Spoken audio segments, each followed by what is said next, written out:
CTET के हिंदी के questions हैं ये। कारक। कर्ता ने कर्म को करण से के द्वारा संप्रदान के लिए हेतु निर्मित वास्ते अपादान से अलग होने के अर्थ में, जैसे कि पत्ता पेड़ से अलग होता है। संबंध का की के रा री रे ना नी ने।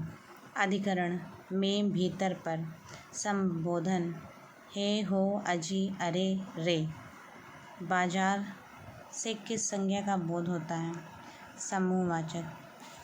बाजार समूहवाचक संज्ञा है।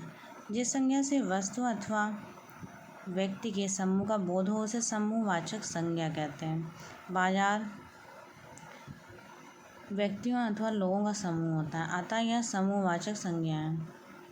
इसके अन्य उदाहरण सभा, दल, गिरोह, मंडल आदि हैं। भाववाचक संज्ञा। जिस संज्ञा से व्यक्ति वस्तु के गुण या धर्म, दशा, व्यापार का बोध होता है उसे भाववाचक संज्ञा कहते हैं। जैसे लंबाई, बुढ़ापा, नम्रता, मिठास, समझ, चाल आदि। व्यक्तिवाचक संज्ञा। जिस संज्ञा से किसी एक वस्तु या व्यक्ति का बोध हो उसे व्यक्तिवाचक संज्ञा कहते हैं। जैसे राम, गांधी जी, गंगा, काशी इत्यादि। जातिवाचक संज्ञा। जिस संज्ञाओं से एक ही प्रकार की वस्तुओं अथवा व्यक्तियों का बोध हो उन्हें जातिवाचक संज्ञा कहते हैं। जैसे मनुष्य, घर, पहाड़, नदी इत्यादि। गुणवाचक विशेषण नहीं है इनमें से। बी अधिक। गोल, नुकीला, भीतरी। ये गुणवाचक विशेषण हैं, गोल, नुकीला, भीतरी, क्योंकि ये विशेषताएं बता रहे हैं।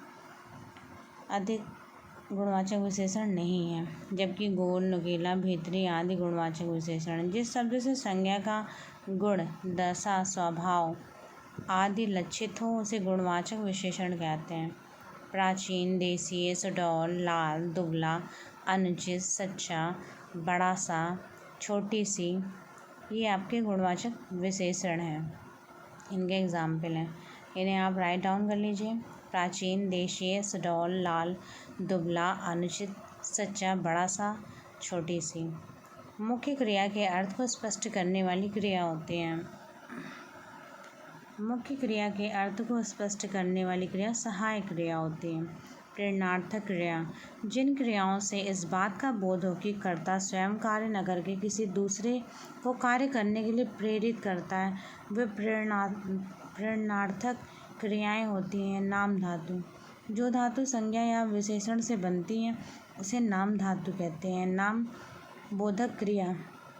संज्ञा अथवा विशेषण के साथ क्रिया जोड़ने से जो संयुक्त क्रिया बनती है उसे नाम बोधक क्रिया कहते हैं।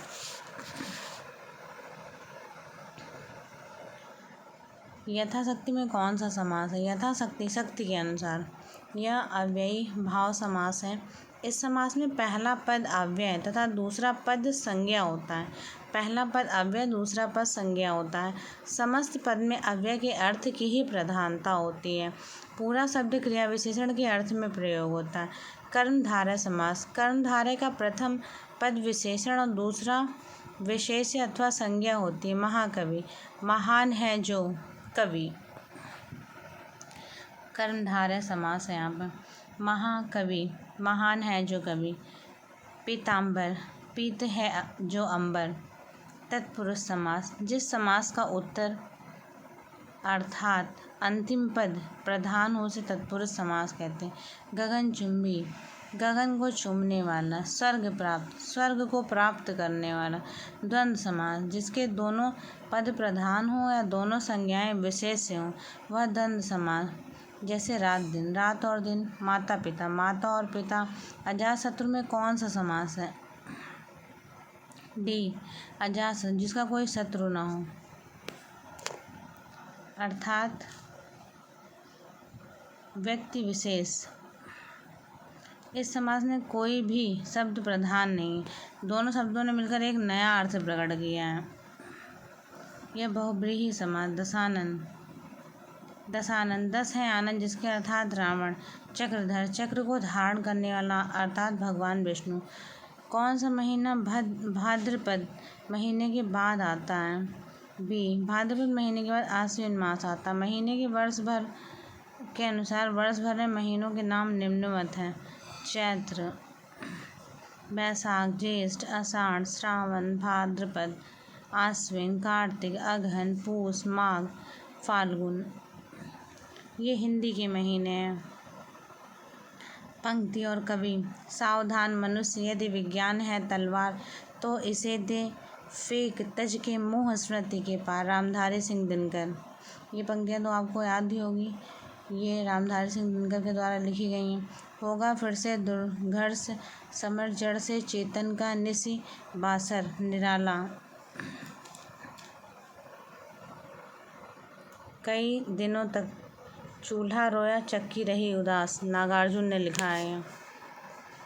कई दिनों तक कानी कुतिया सोई उसके पास, सांप तुम सभ्य तो हुए नहीं, नगर में बसना भी तुम्हें नहीं आया। ये अज्ञेय के द्वारा लिखी गई तीनों पंक्तियाँ। लघु उर्मी कौन सी संधि? लघु उर्मी लघु प्लस उर्मी दीर्घ स्वर संधि। दो सवर्ण स्वर मिलकर दीर्घ हो जाते हैं। आ ई उ ऋषि के बाद यदि ह्रस्व या दीर्घ आवे तो दोनों को मिलाकर आ ई उ ऋषि हो जाते हैं। मतलब इन सब के बाद या तो दीर्घ आए या ह्रस्व स्वर आए। आ ई छोटे आ के बाद ह्रस्व या दीर्घ आए तो बड़ा हो जाता है। ह्रस्व या दीर्घ आए तो दोनों को मिलाकर आ ई उ ऋषि हो जाता है। जैसे कि मंजू उषा मंजूषा, सिंधूर में। कपूर शब्द है, कपूर तद्भव शब्द है, इसका तत्सम कर्पूर होता है। तत्सम शब्द वे संस्कृत शब्द हैं जो अपने असली स्वरूप में हिंदी भाषा में प्रचलित हैं। तत्सम शब्द वे संस्कृत के शब्द हैं जो अपने असली स्वरूप में हिंदी भाषा में प्रचलित हैं। तद्भव शब्द वे शब्द हैं जो सीधे से हिंदी भाषा में आ गए हैं या प्रकृति द्वारा संस्कृत से निकले हैं। तत्सम शब्द वे संस्कृत शब्द हैं जो अपने असली स्वरूप में हिंदी भाषा में प्रचलित हैं। तद्भव वे शब्द हैं जो या सीधे प्राकृत से हिंदी भाषा में आ गए हैं या प्रकृति के द्वारा संस्कृत भाषा से निकले हैं। देशज वे शब्द जिनकी उत्पत्ति का पता नहीं चलता, देशज शब्द कहलाते हैं। विदेशज विदेशी भाषा से हिंदी में आए शब्दों को विदेशी या आगत शब्द या विदेशज शब्द कहते हैं। Thank you.